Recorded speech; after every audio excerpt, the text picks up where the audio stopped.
Are you stuck in a cycle of procrastination, overthinking, waiting for the right moment to take action? Well, that is perfectionism. Perfectionism is what is keeping you stuck. It's what's keeping you small. It's keeping you from taking the action that you need to take in order to achieve your dreams, to get what you want, to have the relationships that you desire. Now, in this episode, I'm going to talk about why high-achieving men suffer from perfectionism, how this sabotages our success, our confidence, our relationships, and finally, the one shift that helped me from moving from perfectionism to finally taking action towards the life that I wanted.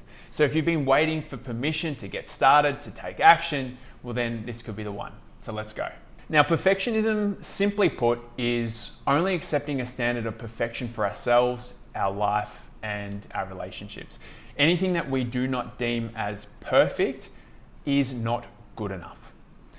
And so perfectionism develops from an early age, usually from either emotional neglect from our parents, or that the only way that our parents would give us love, praise, acknowledgement, encouragement was that we were the good boy. We did something that would impress them.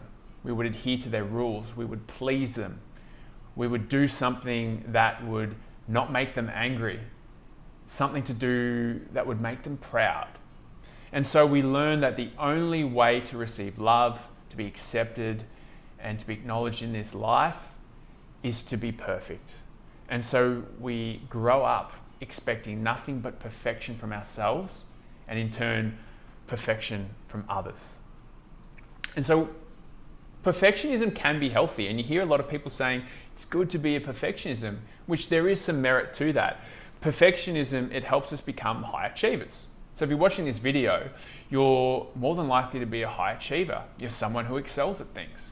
As a high achiever, you're going to pick an area and you're going to do everything possible to become the best at that. You're going to devote all your time and effort, discipline to do that, right? It builds confidence, it builds courage, it builds all these great traits that is required to become successful. So having a standard of perfection will create such a standard of excellence and high achieving in us. Another one is we have a high quality of work. So again, we're willing to put in the hard work. We're willing to do everything possible to make our work the best, because we know that if we do that, there's something juicy on the other end of it. There's some praise and some acknowledgement. It's going to impress a few people. It means that we're winning. It means that we're accepted in this life. And then it also creates a high standard of ourselves. We have a high standard for ourselves in whatever is important for us. Whatever we value, we will become, our standards will improve in that area. So for example, for me, health and fitness is something that I pride myself on. And so I made sure that I am elite in that. I make sure that I train hard. I make sure that I eat really well so that I uphold a very high standard of that. So these are some of the reasons why it's healthy. Now, what are some of the reasons why it's unhealthy? Well, then number one is procrastination. So nothing is ever good enough for us. We're waiting for the perfect time, waiting for the perfect opportunity, waiting for us to have the perfect knowledge, have everything in order for us to take action. Another one is we become incredibly hard on ourselves. So if we aren't maintaining the standard of perfection, anything that is less than that, we start to berate ourselves, we start to punish ourselves, right? We have this ridiculously unrealistic expectation of ourselves so that if we fail to meet that, we go into a hole, we go into a shame spiral, we get into feeling guilty. And what that does is just add so much pressure to perform, which creates anxiety. And this anxiety over a long period of time can turn into bouts of depression, okay, which can really help lead to mental health issues. Another one would be we push others away who we deem as not perfect either. Because we have such high expectations of ourselves and expect ourselves to be perfect, we also expect others to be perfect too. And this is something that we do unconsciously. We might not think about that consciously, but we will look at people, we will judge people on what we think needs to be perfect. And it's usually because we look at what needs to be perfect in us first. And if we're not perfect in that area, we're going to look for defaults in other people too. So if we're constantly searching for what is not perfect in other people, or not accepting anything that is perfect, we push people away from us. We sabotage relationships, friendships, all thinking in this pursuit of I need to be perfect. And then finally, we play small. We play small because we're afraid to make mistakes. We don't want to be seen as anything less than perfect. So then that stops us from taking risks. It stops us from taking actions where we'll potentially fail. It stops us from putting us into opportunities where we may be rejected, but it is needed for us to take that next step, to meet the right people, to get those clients that we need, all that kind of thing. So we do end up playing small. So I want to share a little bit about my story to give you an example of how perfectionism can really sabotage parts of our lives and ourselves. Number one would be relationships. So in the past, I would have a very similar pattern.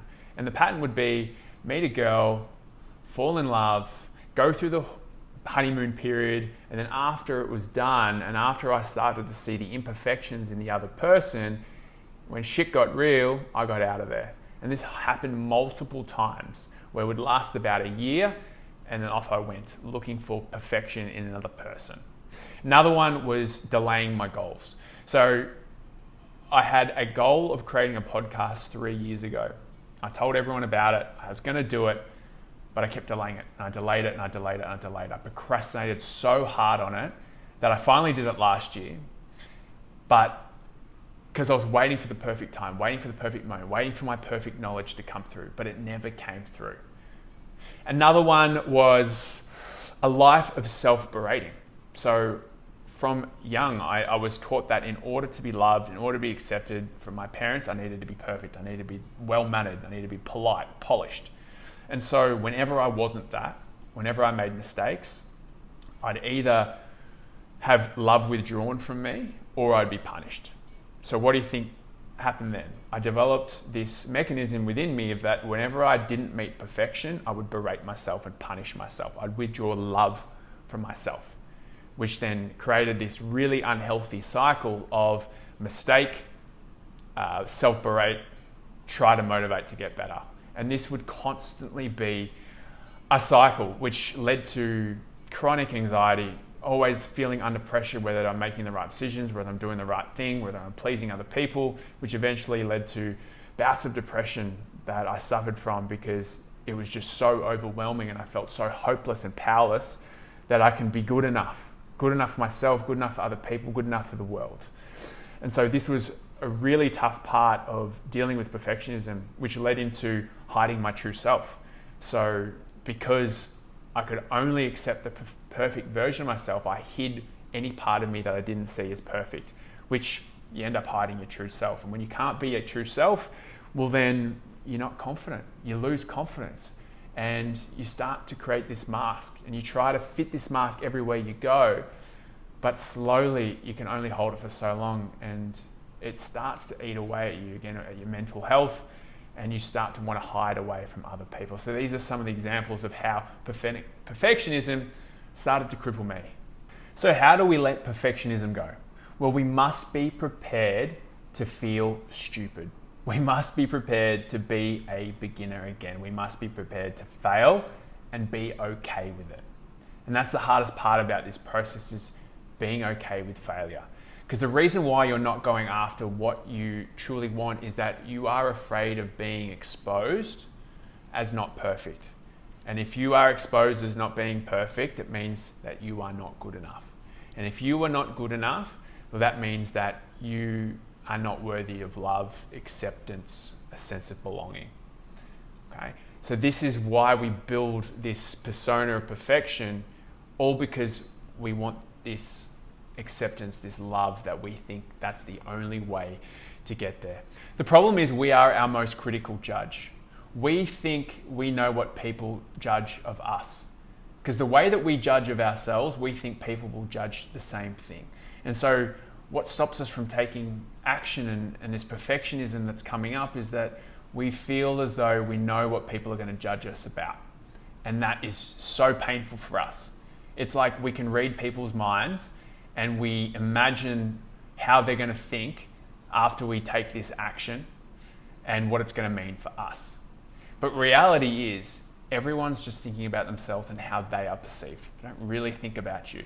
not as much as you think that they do. And vice versa, do you think about them as much and judging them in every single way? Okay. So in order to break this perfectionism, we need to realize not that many people are thinking about you. They're not judging you the same way that you judge yourself. So we can let that go and accept that. And the other part is to fail, to make fun of ourselves, to make mistakes, be okay with failure, or just as learning opportunities. Try, fail, learn, get better. This has been my 10th take of taking this video because my perfectionism wants just to come through, but I just laugh at it and I just continue to go through, right? It is better to be in the arena than not. You all have a gift. We all have a gift that we need to share with the world as one of our major purposes in this life. And if your perfectionism, if you're trying to uphold this impossible standard, you're never going to share your gift to the world. And the people who need your gift will never receive it, will never find you, will never get the pleasure of meeting you.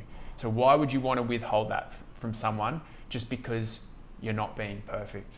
So that time starts now to start looking a bit silly, start to feel a bit stupid, start to be a beginner again, and then start from the bottom and work your way up. Because when you can accept that humbling notion of maybe I'm not as good as I am and maybe I need to work at it, you can start from the bottom and work your way up and build that authentic, true confidence so that you don't have to feel like an imposter anymore, and so that you can just build authentic confidence, and that will shine through in everything that you do. And the more that you do that, the more that you fail, the more that you laugh, the more that you feel stupid, perfectionism will slowly lose its grip over you like it is doing with me now as I make this video.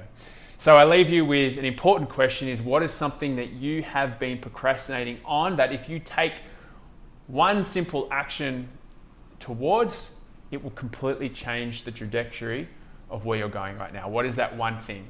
Write in the chat. I'd love to hear from you, and any other ways that you deal with your perfectionism. Thanks for tuning in today. If you want to continue to learn more tips, insights, wisdom for high achieving men, then hit the subscribe button below, and I'll see you in the next one.